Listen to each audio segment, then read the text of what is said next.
Rejected and pregnant, she quietly freed the Lakota warrior and his daughters from the ambush of nets. The rope net dropped from the cottonwood branches just as Claire Mitchell stepped around the boulder. 3 figures thrashed beneath the heavy weave of hemp and iron weights. A Lakota man and 2 young girls fought desperately against the trap, their movements growing weaker with each passing second. Claire's hand moved to her swollen belly 6 months around with a child whose father had called her a liar before ratting off to California.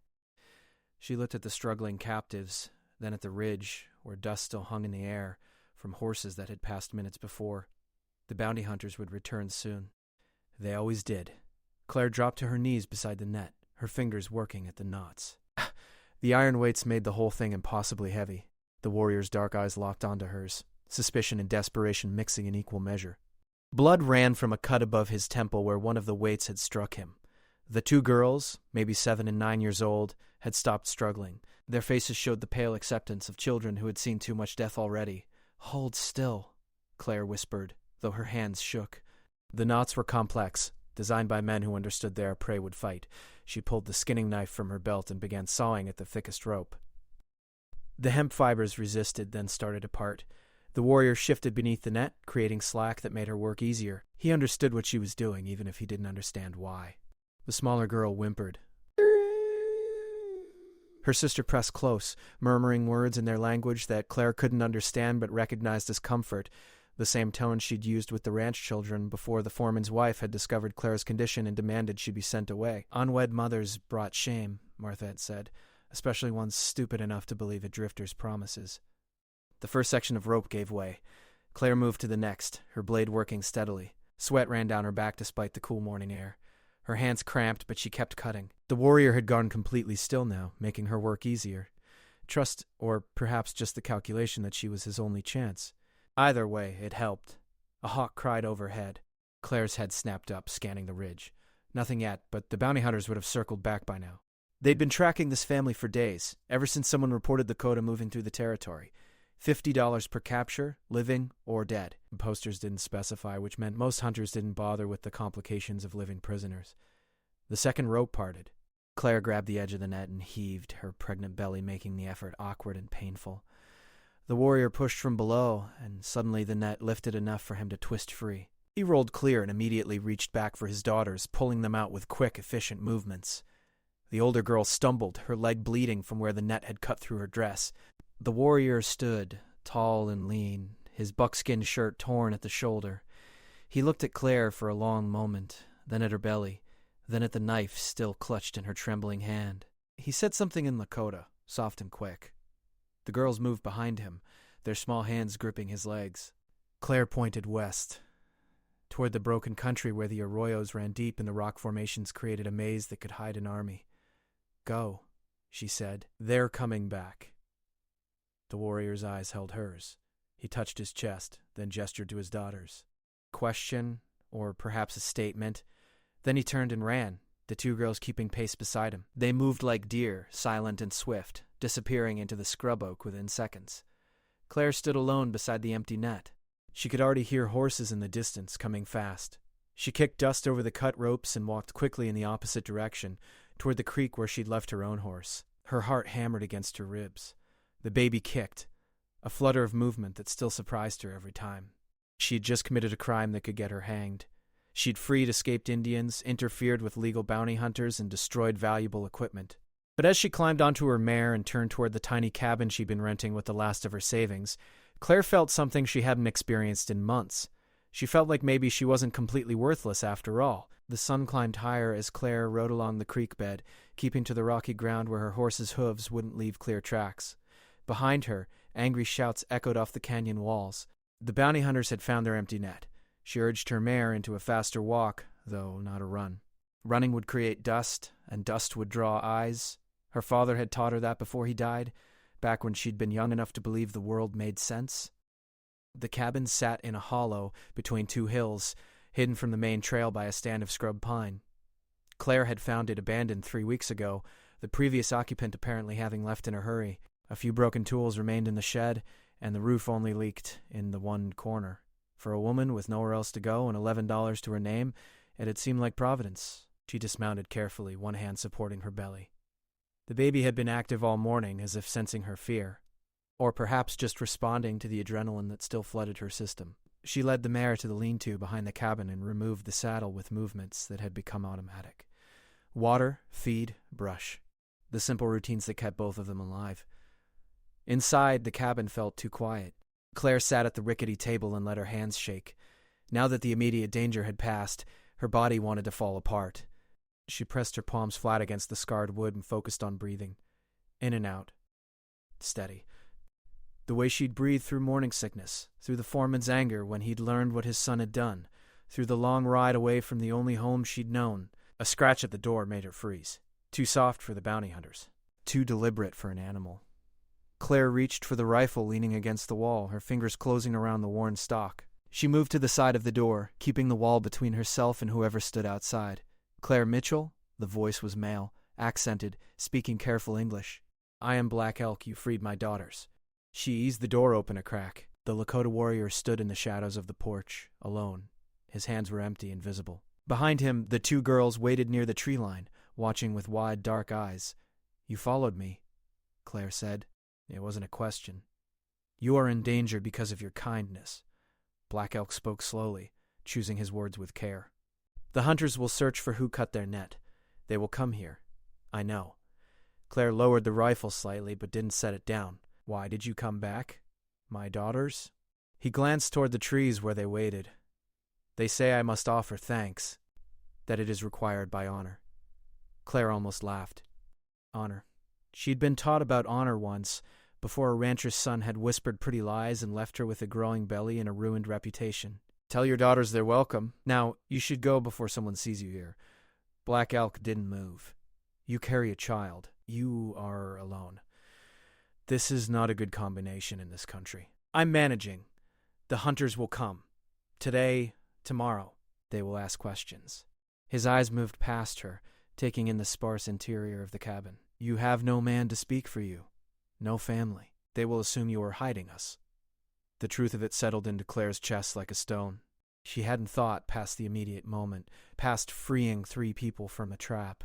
She hadn't considered what the bounty hunters would do when they found their net cut and started looking for answers. A lone pregnant woman living in an abandoned cabin would be the first person they questioned. What do you suggest? The words came out harder than she intended. Come with us. My people are 3 days north. You will be safe there until the hunters give up searching. Claire stared at him. Your people. The Lakota. You want me to come to a Lakota camp? Yes. I'm white. Yes. Black Elk's expression didn't change. You are also the woman who saved my daughters' lives. That matters more than the color of your skin. The baby kicked again, a strong jab against Claire's ribs. She put her hand over the movement, thinking. Aim north would take them deeper into the territories, further from civilization, from doctors, from anything she knew. But staying here meant facing angry bounty hunters with questions she couldn't answer, and no one to defend her if they decided she needed punishing. I need to think about it, she said finally. Black Elk nodded. I will return at sunset. Decide by then. He turned to leave, then paused. The smaller one, my daughter Little Bird, she wants you to know something. She says you have kind eyes, like her mother did before the soldiers came. He walked away before Claire could respond, collecting his daughters and disappearing into the trees as silently as he'd arrived. Claire closed the door and leaned against it. Her legs felt weak. She slid down to sit on the floor, her back against the rough wood, and tried to make sense of what had just happened. In the space of a few hours, she'd gone from invisible and discarded to someone whose choices might determine whether she lived or died. The afternoon passed slowly. Claire packed her few belongings into saddlebags, then unpacked them, then packed them again. She cleaned the rifle and counted her ammunition. Bullets. She had $11 and 11 bullets, and both numbers felt far too small for what the world might ask of her. As the sun touched the western hills, she heard them. Horses, moving fast, coming up the trail from the east. Claire moved to the window and peered through the gap in the shutters. 5 men, heavily armed, spreading out as they approached the cabin. Bounty hunters. She recognized 2 of them from town, hard men who did ugly work for ugly money. The leader, a bull-necked man named Pike, dismounted and strode to her door. He didn't bother knocking, just pushed it open and walked inside like he owned the place. The others stayed mounted, forming a loose circle around the cabin. Claire Mitchell, Pike said, looking around the shabby interior with obvious contempt. Heard you been living out here? All alone? That true? It's true. Claire kept her voice steady. See anyone pass by today? Indians, maybe? His eyes were small and mean in his fleshy face. No. Because someone cut our bounty loose this morning. Cut it real neat with a sharp knife. And we found horse tracks leading this direction. He stepped closer, invading her space deliberately. Now, I'm thinking maybe you know something about that. Claire met his stare. I've been here all day, haven't seen anyone. Pike's hand shot out and grabbed her arm, his fingers digging in painfully. Don't lie to me, girl. You're in no position to lie. Unwed, pregnant, squatting in an abandoned cabin. No one would miss you if you disappeared. The threat hung in the air between them. Claire's heart raced, but she forced herself not to pull away. Showing fear would only make it worse. I told you the truth, she said quietly. I haven't seen anyone. He held her arm a moment longer, then released her with a shove that sent her stumbling back. We'll be watching this place. If those Indians show up, you better pray we're feeling merciful. He turned and walked out, mounting his horse with the easy confidence of a man who'd never faced real consequences for his actions.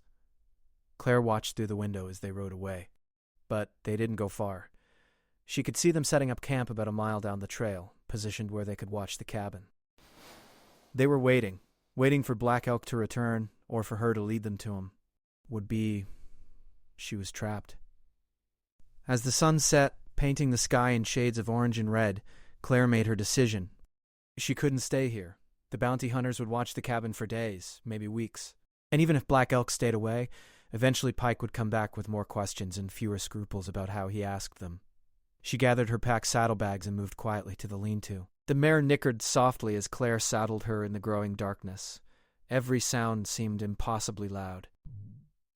She led the horse away from the cabin, walking instead of riding, using the terrain to shield them from the bounty hunter's line of sight. A shadow detached from the trees ahead. Black Elk appeared, silent as smoke. His daughters were with him, and Claire noticed they each carried small packs now. The hunters? He asked quietly, watching the cabin. They'll see me gone by morning. He nodded, as if this was what he'd expected.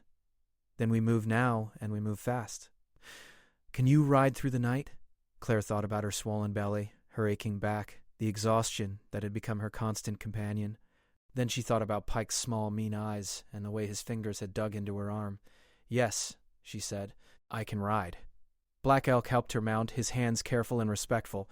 The older daughter, who Claire now knew was called Running Deer, smiled shyly up at her. Little Bird reached out and briefly touched Claire's boot, a gesture of connection that needed no words.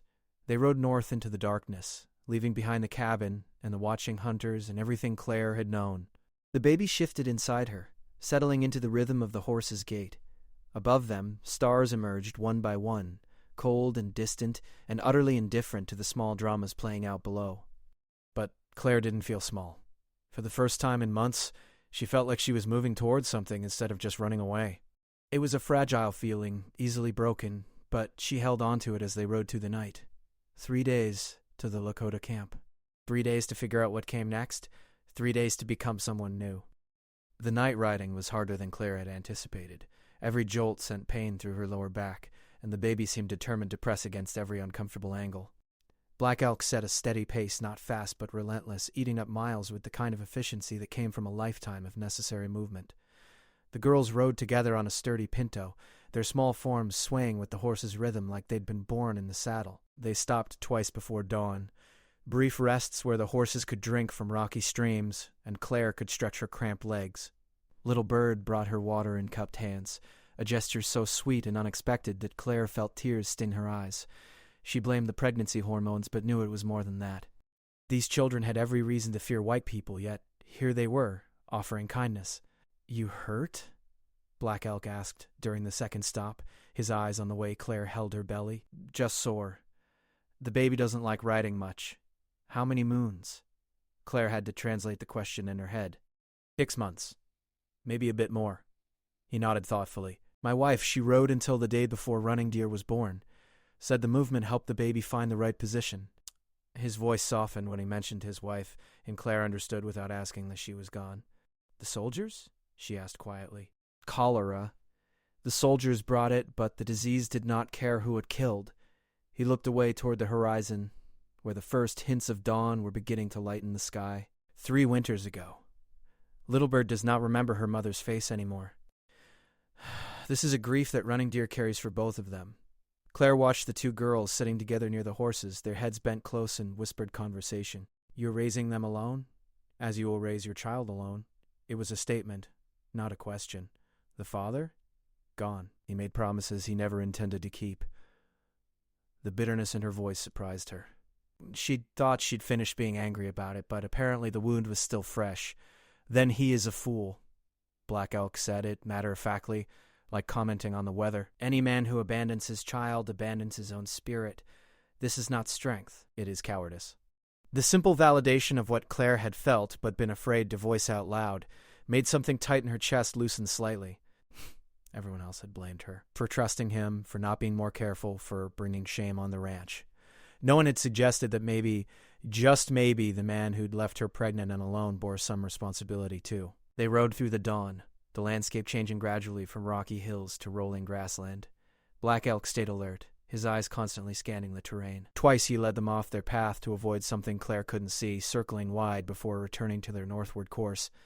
She trusted his instincts. This was his country, his home ground. She was the intruder here, dependent on his knowledge for survival. By midday, the heat had become oppressive. Claire's dress clung to her skin, soaked with sweat. The baby seemed to have fallen asleep, which was a mercy. Black Elk finally called a halt in a cottonwood grove where a spring bubbled up from between the rocks. The horses drank deeply while the girls splashed water on their faces and necks. "We rest here until the worst heat passes," Black Elk said. "The horses need it, and so do you." Claire didn't argue. She eased herself down from the saddle, biting back a groan as her muscles protested. Everything hurt. Her back, her legs, her hips, even her fingers ached from gripping the reins. She found a shaded spot and sank down gratefully, closing her eyes. She woke to Little Bird gently shaking her shoulder. The sun had moved significantly across the sky. She'd slept for hours. Panic flared briefly until she saw Black Elk and Running Deer tending to the horses, calm and unhurried. If there'd been danger, they would have woken her immediately. Little Bird held out something wrapped in cloth. Claire unwrapped it to find strips of dried meat and some kind of bread made from ground seeds. Her stomach growled audibly. She'd barely eaten since yesterday morning, too nervous and scared to think about food. "Thank you," Claire said, and the little girl smiled before running back to her sister. The food was strange, but good, and Claire ate every bite. As she finished, Black Elk came to sit nearby, not too close, respecting her space while still making conversation possible. "The hunters will have found you gone by now," he said. "They will try to track us, but the rocky ground we covered last night will make it difficult. Still, we should assume they are behind us. How far to your people? 2 more days if we push hard? 3 if we are more careful." He paused. "I have been thinking about something. When we reach my village, there will be questions. About you. About why I brought a white woman to our camp. Will they send me away? No. Not after I explain what you did. But there will be some who do not trust easily, who remember too many broken promises, too much betrayal. You will need to be patient." Claire almost laughed. "I'm 6 months pregnant and alone in the world. I've learned patience." "Good. Because my mother, she is not an easy woman. She leads the Women's Council, and her word carries weight. If she accepts you, others will follow. If she does not," he shrugged, "it will be more difficult. What do I need to do to gain her acceptance? Be honest. Be useful. Do not expect special treatment because you are pregnant. My people respect strength, but also humility. Show both, and you will find your place." They rode through the afternoon and into another night, though this time Black Elk stopped more frequently to rest the horses and let Claire walk off the worst of her cramping. The girls took turns riding with her, their small, warm bodies a comfort against the darkness. Running Deer talked quietly about her mother, about the camp they were heading toward, about the grandmother who would want to know everything about the girl who had freed them. "She will test you," Running Deer said seriously. "Grandmother tests everyone, but if you pass, she will protect you like her own blood. This is her way." "What kind of tests?" The girl considered this. "She will watch how you work, how you treat others, whether you complain when things are hard or just do what needs doing. She values actions more than words." Claire filed this information away. She'd worked hard her whole life, on her father's small farm and then at the ranch. She knew how to be useful, how to contribute. If that was all it took, she could manage. The second night was harder than the first. Claire's body had reached its limit, and every mile felt like torture. But she didn't complain. When Black Elk looked back to check on her, she kept her face neutral and her seat steady. The baby had begun moving again, restless and active, as if protesting the constant motion. Dawn of the second day found them following a river valley, the water running clear and cold from mountain springs.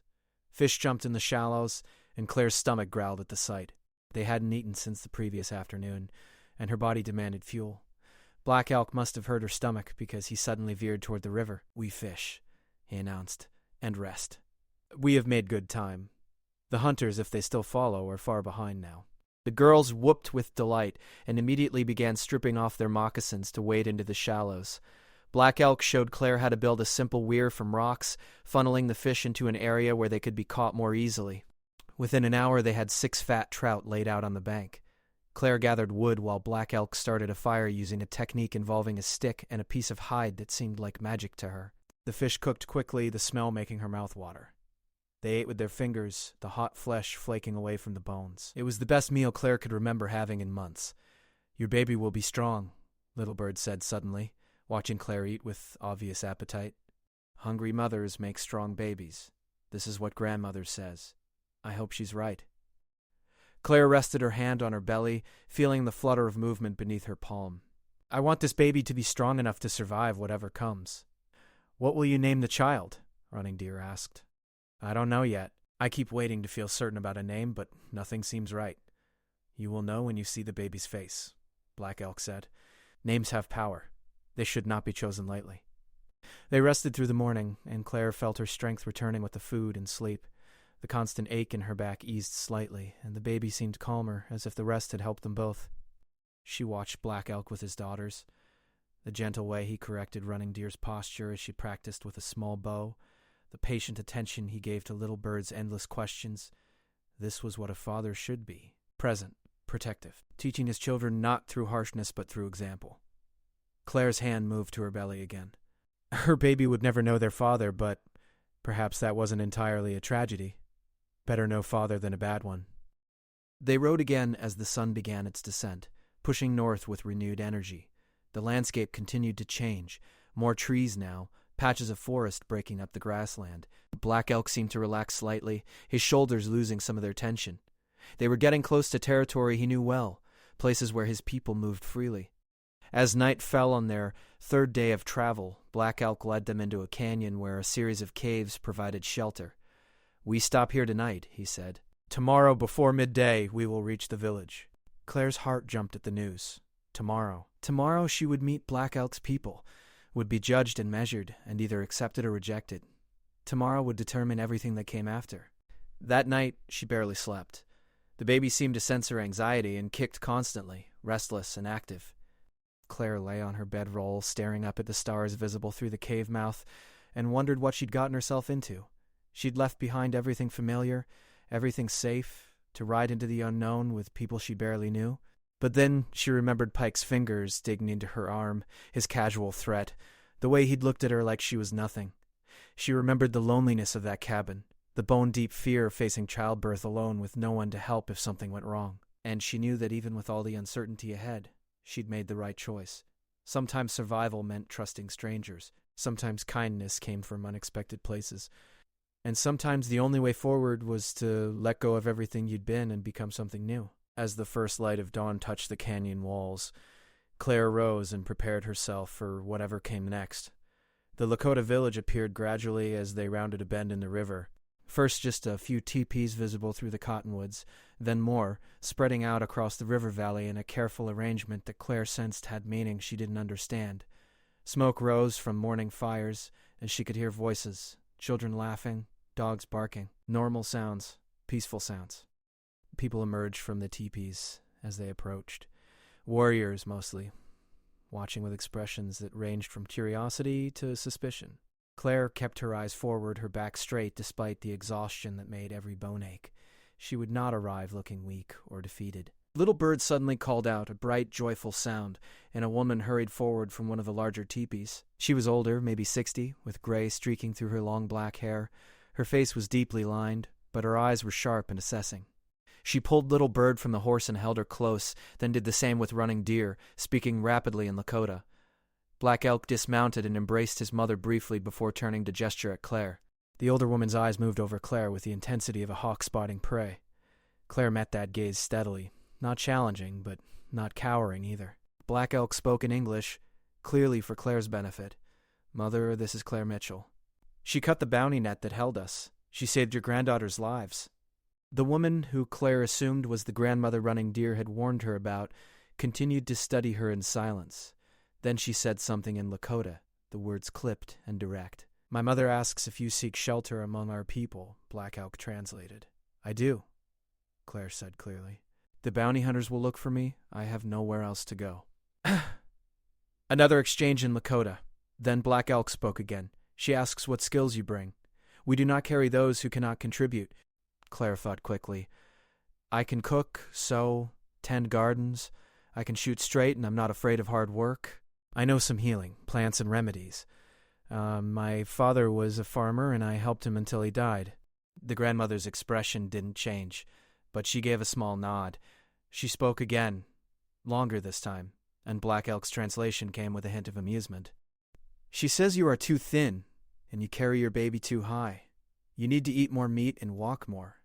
The baby will come before the leaves turn colors. She will watch you work, and in one moon cycle, she will decide if you stay or go. 1 month. Claire had 1 month to prove her worth. "I understand. Thank you for allowing me even this chance." The grandmother said something that made Little Bird giggle, then turned and walked back toward her teepee. Running Deer stayed behind long enough to whisper, "She likes you." She did not say you should leave immediately, which is what she usually says. "You have time." Black Elk showed Claire to a smaller teepee on the edge of the village circle. "This belonged to my wife's sister. She married into another band last summer. You may use it while you are here." Inside, the teepee was simple but clean. Buffalo robes were piled in one corner for bedding, and a few baskets held what looked like personal items left behind. A fire pit sat in the center, though currently cold. It was sparse, but it was shelter, more than she'd had in the cabin. "Rest today," Black Elk said. "Tomorrow my mother will find work for you. Do it without complaint, and you will be fine." He left, and Claire was alone for the first time in days. She sank down onto the buffalo robes and finally let herself feel the full weight of exhaustion. Her body throbbed with fatigue, her back screamed in protest, and the baby seemed to be doing gymnastics inside her. But she was safe. For now, at least, she was safe. She must have fallen asleep because when she woke, the light had changed and someone had left food near the entrance. Cooked meat, some kind of root vegetables, and a leather water skin. Claire ate slowly, savoring every bite. Real food prepared by someone else. It felt like luxury. Over the next days, Claire learned the rhythms of the village. Women rose early to tend fires and prepare food. Children ran freely but were expected to help with small tasks. Men hunted and tended horses and held councils that seemed to involve long discussions and careful debate. Everyone had a role. Everyone contributed. Black Elk's mother, whose name Claire learned was Whispering Wind, set her to work immediately. First helping with the food preparation, cutting meat into strips for drying, scraping hides, grinding corn into meal. The work was familiar enough, though the methods were sometimes different from what Claire knew. She watched carefully and asked questions when necessary. The other women watched her too. Some with open curiosity, others with clear suspicion. One woman in particular, younger than Whispering Wind but still past middle age, made a point of criticizing Claire's work. Her name was Bitter Root, and her comments stung even when Claire couldn't understand the actual words. The tone was universal. "She lost 2 sons to the cavalry," Running Deer explained quietly one afternoon when Bitter Root had been particularly harsh. "She does not trust any white person. For her, the color of your skin will always matter more than what is in your heart." Claire nodded, filing this information away. She couldn't change Bitterroot's mind, so she wouldn't try. She would simply do her work and let her actions speak. The baby grew more active as the days passed, and Claire's belly seemed to expand overnight. Whispering Wind watched this with what might have been approval, making Claire eat extra portions of meat and a particularly foul-tasting tea that supposedly strengthened the womb. Claire drank it without complaint, even though it made her want to gag. 2 weeks into her stay, a commotion at the edge of the village drew everyone's attention. Warriors on horses, returning from what had apparently been a scouting mission. Black Elk was among them, and his face was grim. The council gathered quickly. Claire stayed back, but she could feel the tension radiating through the camp. Something was wrong. After an hour, Black Elk emerged and came to find her. "The bounty hunters," he said without preamble. "They are 3 days south, asking about you. Offering money for information about a pregnant white woman traveling with Indians." Claire's stomach dropped. "They're still looking." "Pike is angry. He believes you made a fool of him. Men like him do not forgive such things. Black Elk's expression was serious. The council must decide what to do. Some say we should send you away, that you bring danger to the village. Others say we owe you protection because you saved my daughters. What do you say? I say you are under my family's protection, and I will not send you to Pike's mercy. But the council will vote tonight. We will see which way the wind blows. That evening, Claire sat in her teepee and tried not to panic. She'd been here 2 weeks. She'd worked hard, learned quickly, made herself useful. But would it be enough? If the council decided she was too dangerous to keep, where would she go? Back to the cabin? Impossible. The bounty hunters would be watching it. Further west? With what money? What supplies? Running Deer slipped into the teepee as darkness fell. Grandmother wants you to come. The council has decided. Claire followed her through the village to the large central teepee where the elders gathered. Inside, Whispering Wind sat with the other senior women, their faces impassive. The men sat on the other side, including Black Elk. In the center, a small fire burned, casting dancing shadows on the walls. Whispering Wind spoke in Lakota, her voice carrying authority. Then Black Elk translated. The council has heard the arguments. Some believe you should leave, that the danger is too great. But the Women's Council has voted in your favor. You saved Black Elk's daughters, and that debt must be honored. You will stay, but with conditions. What conditions? Claire asked, her voice steady despite her hammering heart. You will move to my mother's teepee. You will be considered part of our family until the baby comes. If the bounty hunters come, we will say you are Lakota, adopted into our tribe. Your hair is dark enough. In different clothing, from a distance you might pass. It is a small deception, but it may save your life. Claire looked at Whispering Wind, whose face remained unreadable. I accept. Thank you. The older woman said something that made several people smile. Black Elk translated with a hint of amusement. She says you will earn your keep.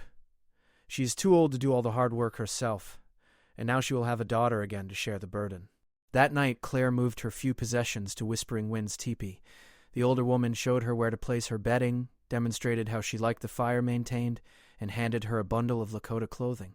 A dress of soft deerskin, leggings, moccasins. Tomorrow, you dress like us, Whispering Wind said in halting English. Look like us. Be like us. This is how you survive. Claire held the dress carefully. It was beautiful, decorated with small beads and quill work. Someone had spent hours making this. Whose was this? My daughter, Black Elk's wife. She would want you to have it? The old woman's eyes held sadness, but also determination. She saved a white child once, pulled her from a river when soldiers came through. The child's mother thanked her with curses and fear, but my daughter did not regret the kindness. She said helping those in need is what makes us human, not the color of their skin. Claire felt tears prick her eyes. I'm sorry she's gone. From what everyone says, she was a good woman. She was my heart. Whispering Wind's voice cracked slightly. But hearts can grow. There is room for you, too, if you earn it. The next morning, Claire put on the Lakota dress. It fit surprisingly well, though her pregnant belly made it tent out in front. Whispering Wind redid her hair, braiding it in a style that looked nothing like how Claire normally wore it. Then she stood back and assessed her work. Better, she said. From far away you look Lakota. Up close, your eyes are too light, your nose too narrow, but from far away you might pass. Claire practiced the words Whispering Wind taught her, the greetings and common phrases. Her tongue struggled with the sounds, but the old woman was patient, correcting and repeating until Claire could at least approximate the right pronunciation. The days blurred together. Claire worked beside Whispering Wind and the other women, learning to tan hides properly, to make pemmican, to identify useful plants. Her hands grew rough and calloused. Her back ached constantly from bending and lifting, made worse by her growing belly. But she didn't complain. Little Bird and Running Deer became her shadows, teaching her games and songs, giggling at her mistakes with the language.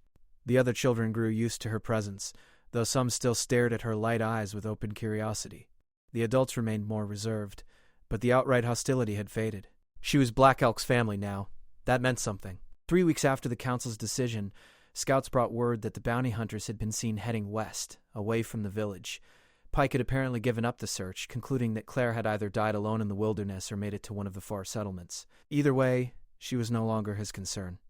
You are safe, Black Elk told her that evening. Pike will not return. He has moved on to easier prey. Claire should have felt relief.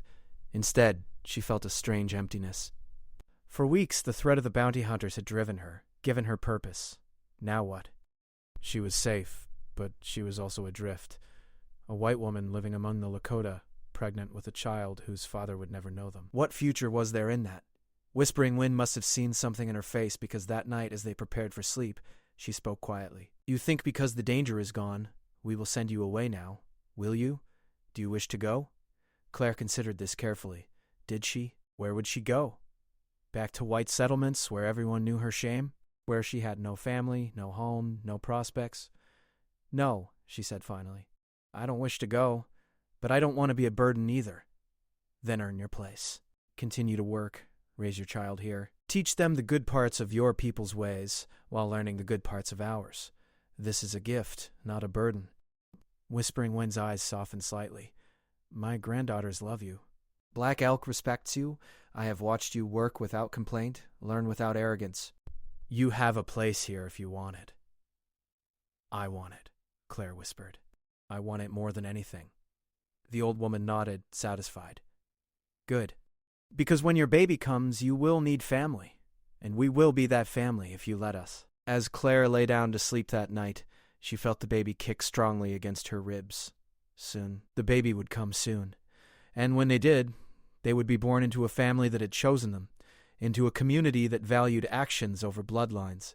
It wasn't the life Claire had imagined 6 months ago, but maybe, just maybe, it was better.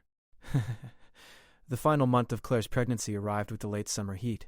Her belly had grown enormous, making even simple tasks difficult. Whispering Wind watched her like a hawk, barking orders in a mix of Lakota and broken English whenever Claire tried to do anything too strenuous. Sit, the old woman would say, pointing to the shaded area outside the teepee. Walk but slowly, stretch but gently. Babies need to be ready. Claire obeyed, mostly, but sitting still had never been her strength, and being idle while others worked made her skin crawl. She found tasks she could do sitting down. Beating, mending, shelling seeds. Little Bird kept her company most afternoons, chattering about everything and nothing while Claire's fingers worked. When the baby comes, can I help?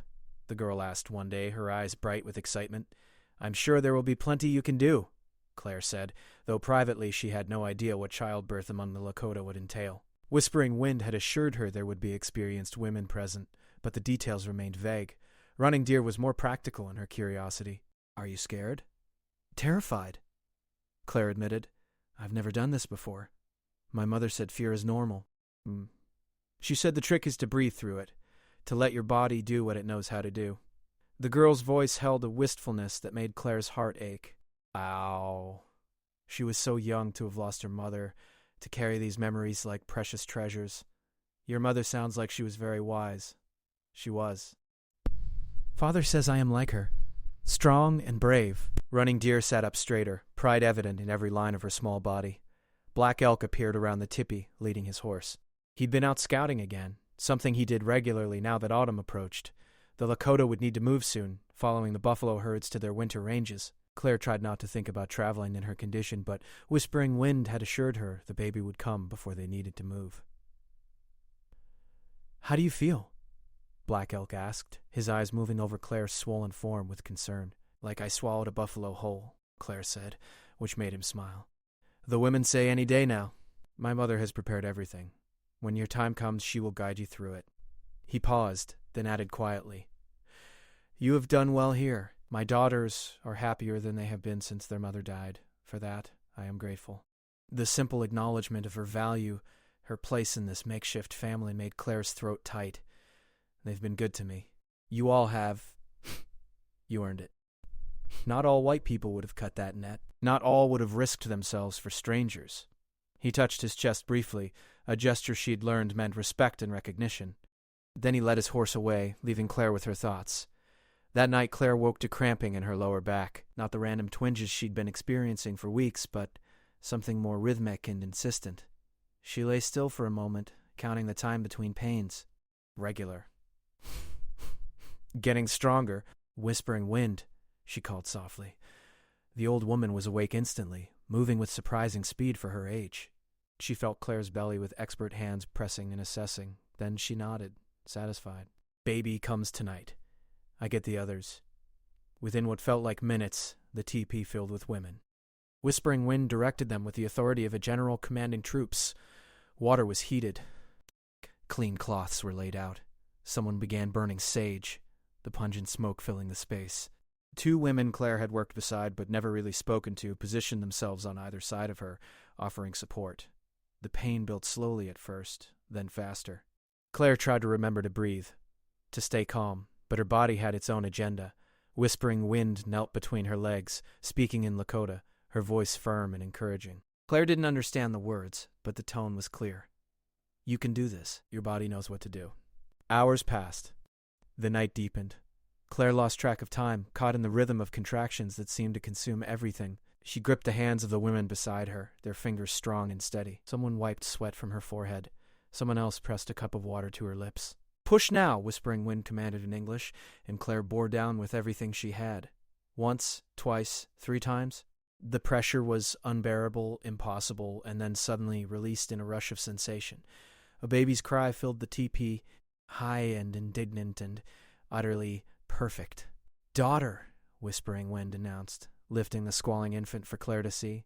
Strong daughter, good lungs. Claire reached out with shaking hands, and the old woman placed the baby on her chest. Tiny. Perfect. Covered in blood and vernix and absolutely beautiful. Dark hair plastered to her small skull, eyes squeezed shut against the sudden brightness, fists waving in outrage at being expelled from her warm home. Hello, Claire whispered, tears streaming down her face. Hello, little one. I'm your mother. The baby's eyes opened briefly, unfocused but seeing. Then she rooted against Claire's chest, seeking food with the instinct of all newborns. With Whispering Wind's help, Claire guided her to breast, and the tiny mouth latched on with surprising strength. The other women cleaned up efficiently, disposing of the afterbirth, washing Claire with warm water, replacing the soiled buffalo robes with fresh ones. They worked with practiced ease, this ancient dance of women helping women through birth as old as humanity itself. As dawn light began to filter through the teepee walls, Whispering Wind sent the others away and sat beside Claire. You did well. The baby is healthy. You are healthy. This is good. Thank you, Claire said, meaning it with her whole heart. For everything. For taking me in. For teaching me. For being here. The old woman's weathered face softened. You saved my granddaughters. This debt can never be fully repaid. But we begin with this, helping you bring new life into the world. She reached out and touched the baby's small hand. What will you name her? Claire looked down at her daughter, at the perfect tiny fingers, and the rosebud mouth, and the shock of dark hair. She thought about the journey that had brought them here, about being rejected and alone, about finding kindness in unexpected places, about freedom earned through courage. Hope, she said finally. Her name is Hope. Whispering Wind nodded slowly. Hope. This is a good name. A strong name. She will need both hope and strength in the world that waits for her. She'll have it. And she'll have family. Claire looked up at the old woman who had become like a mother to her. She'll have us. Yes, Whispering Wind agreed. She will have us, and we will teach her to be strong like our mother. Strong enough to cut nets that bind, strong enough to choose kindness even when the world gives reasons for hate. Outside, the village was beginning to stir. Claire could hear children's voices, the whinny of horses, the normal sounds of mourning. In a few hours, Black Elk would bring his daughters to meet their new sister. The other women would come with gifts of food and small clothes. Life would continue, as it always did, with all its challenges and joys mixed together. But for now, in this quiet moment before the world rushed back in, Claire held her daughter close and let herself feel something she hadn't allowed herself in months. She felt grateful, not for the journey that had brought her here, but for the destination, for the family she'd found in the last place she expected, for the chance to start over, to build something new from the ashes of what she'd lost. Hope nursed contentedly, her small body warm and solid against Claire's chest. Outside, the sun climbed higher, promising a hot day. But inside the teepee, mother and daughter rested together, surrounded by the love and protection of their chosen family. Claire closed her eyes and smiled. She'd been rejected, abandoned, and alone. She'd been hunted and frightened and uncertain, but she'd also been brave enough to cut 3 strangers free from a trap. And that single act of kindness had changed everything. Sometimes she thought as sleep began to claim her, the best families are the ones you find along the way. The ones that choose you as much as you choose them. The ones built on shared values and mutual respect rather than just blood. She'd freed a Lakota warrior and his daughters from an ambush of nets. In return, they'd freed her from a life of shame and isolation. Raise. Hope to understand that kindness matters more than the color of your skin, that courage comes in many forms, and that family is what you make it. As Claire drifted into exhausted sleep, Hope held secure in her arms. She knew with absolute certainty that she'd made the right choice. All those weeks ago, standing over that trap with her knife in her hand, she'd chosen compassion over safety. And that choice had led her here, to this moment, to this family, to this new beginning. It was enough. More than enough. It was everything.